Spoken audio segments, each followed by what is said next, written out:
Hi, today we're going to get started on a sourdough starter. Some things you're going to need. You're going to need 2 jars and preferably the same size.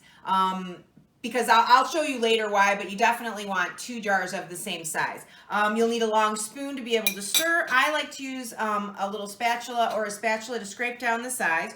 You'll need a 1/2 cup measure, a 1/4 measure, something to level off your flour, and then you will need bottled water or purified water. If you don't have bottled water, don't worry, you don't actually have to go out and get any. But we do need water that's maybe been sitting out for about 24 hours so all the chlorine can evaporate in it. And then you're going to need a whole grain flour and some all-purpose flour.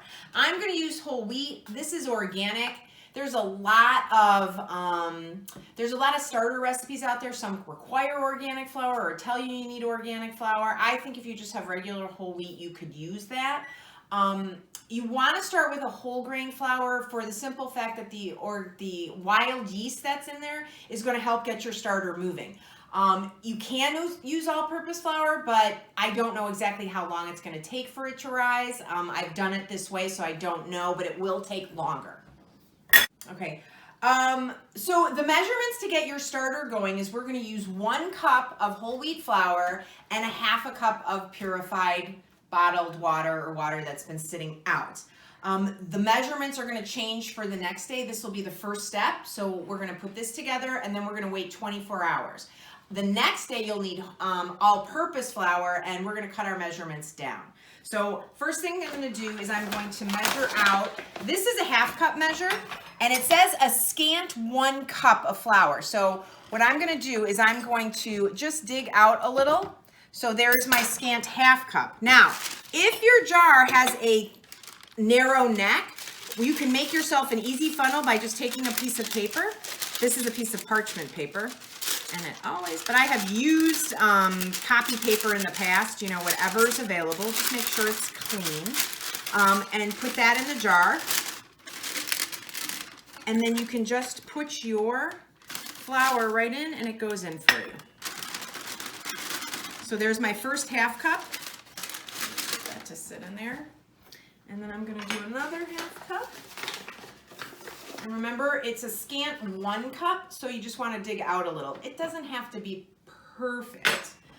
There are people who measure and on scales, and you can do that.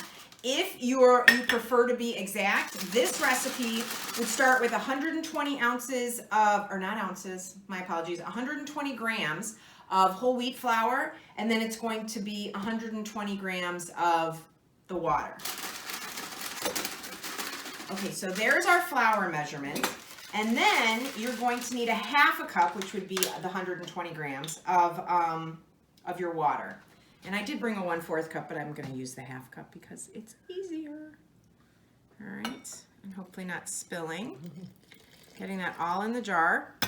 And I really like these jars because these are canning jars and they do come with lids to cover it. Then we're going to take our spoon and we're going to stir this. We are looking for a thick pancake batter consistency. If it's too thick, you can always add a little water. And I might be doing that on this one. Let me see. Yeah, I'm going to add a tablespoon, just a little tiny bit, just a small portion in here to make it a little easier to stir. You don't want to overdo it. Always do with small amounts. You can always add more. Usually you cannot get it out once it's in. And then we will let this sit for 24 hours. And in 24 hours, you probably won't see much change. You might see some bubbles. But we are going to feed it again tomorrow, bubbles or no bubbles. And I'm just going to scrape down the sides to get everything down there because we got to get this thing going. And I'm going to level it off a little bit. And you may or may not, like I said, see any activity.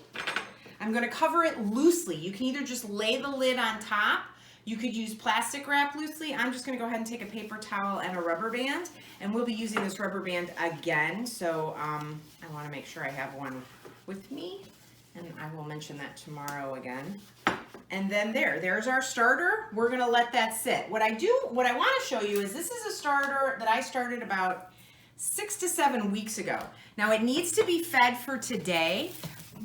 It was fed last night and it rises. The rubber band's just gonna show me how far it's risen. It was much higher last night. You can kind of see where it stopped. But look at those large bubbles. That's what we're looking for. That's the aeration that's going to help your food rise, your focaccia or your bread or whatever you decide to make with your starter. That's what we're looking for. So if I fed this, it would rise again, and then when it's at its peak, I would go ahead and use it to make something.